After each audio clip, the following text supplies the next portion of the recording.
ৰাতিপুৱা মাত্ৰ তাৰ মহিলাসকল সকলোৰে চিন্তা হয়েই যে ৰাতিপুৱা সাঁজত আমি কি বনাম, গধূলি কি বনাম, এইবিলাক চিন্তা আহিয়ে যায়। কম সময়তে মইনো কেনেকৈ খিচিৰি বনালোঁ কুকাৰতে দেখুৱাইছোঁ। আপোনালোকে ভাল লাগে যদি ভিডিঅ'টো সম্পূৰ্ণ চাব। নমস্কাৰ বন্ধু বান্ধৱীসকল, মোৰ এটি নতুন ভিডিঅ'লৈ আপোনালোক সকলোকে পুনৰবাৰ স্বাগতম জনাইছোঁ।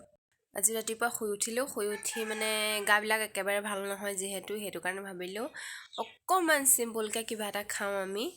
আৰু ৰাতিপুৱা সময়কণত ভাত খাবলৈও যিহেতু ইমান মন নাযায়, স্কুলো যিহেতু বন্ধ আজি, সেইটো কাৰণে ভাবিলোঁ অকণমান পাতলীয়া আহাৰ বনাওঁ। আৰু তাকে মই আপোনালোকক দেখুৱাইছোঁ, কেনেকুৱা লাগিছে আপোনালোকে জনাব। আজি খিচিৰি বনাম, আৰু খিচিৰি বনাবলৈ বহুতে আইটেমৰ প্ৰয়োজন, কিন্তু মই একো দিয়া নাই, অকল পালচেছ দিছোঁ তাত। আৰু যদি ভিডিঅ'টো চাই ভাল লাগে লাইক এটা কমেণ্ট কৰিব, আৰু যদি নতুন কোনোবাই আছে মোৰ চেনেল প্লিজ ছাবস্ক্ৰাইব কৰি দিব। তাৰ কাৰণে মই এনেকৈ আধা কাপ দালি, আধা কাপ চাউল, আধা কাপ ধোৱা মগু মিক্স কৰি ল'লোঁ, যিহেতু পাচলি একো নাই এতিয়া বৰ্তমান আমাৰ ঘৰত। আৰু কুকাৰতে এনেকৈ তেল অকণমান গৰম কৰি দি দিছোঁ, ডাইৰেক্ট কুকাৰতে দিছোঁ। আৰু মানে অকণমান খাবলৈ ভাল হ'বৰ কাৰণে তাতে মই এচামুচ বাটাৰ ইউজ কৰি দিছোঁ। জুইটো অকণ বেছি হৈ আছে, ল' ফ্লেমত দিব লাগিছিলে মই। তাৰপৰা বাটাৰ দি দিলোঁ, বা ইয়াতে পিঁয়াজ দি দিছোঁ। পিঁয়াজ দি অলপ সময় ৰঙা হোৱালৈকে অলপমান ভাজি দিছোঁ, আৰু যিহেতু কুকাৰতে দিছোঁ। তাৰপৰা ইয়াতে যিখিনি মই পাচলি কাটি থৈছিলোঁ, অকণমান কচু আৰু বিলাহী এটা, আৰু এইফালে আলু এনেকৈ দি দিলোঁ।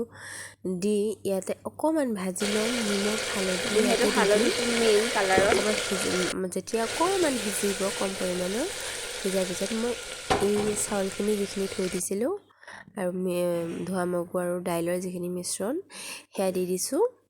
চব আধা কাপ লৈছোঁ, যাতে মানে দাইল দুখিনি মিলাই একাপ হৈছে, আৰু চাউল আধা কাপ। আৰু এয়া হৈছেই প্ৰায়। এনেকৈ ভাজি ল'লোঁ অকণমান জুইটো কমাই। আৰু ইয়াত এতিয়া মই দি দিম পানী দি দিলোঁ।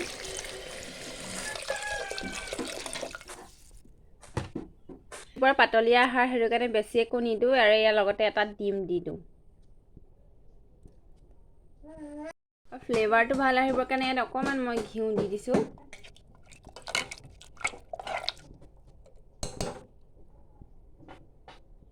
হৈ গ'ল, কুকাৰ সাফৰটা মাৰি দিছোঁ, আৰু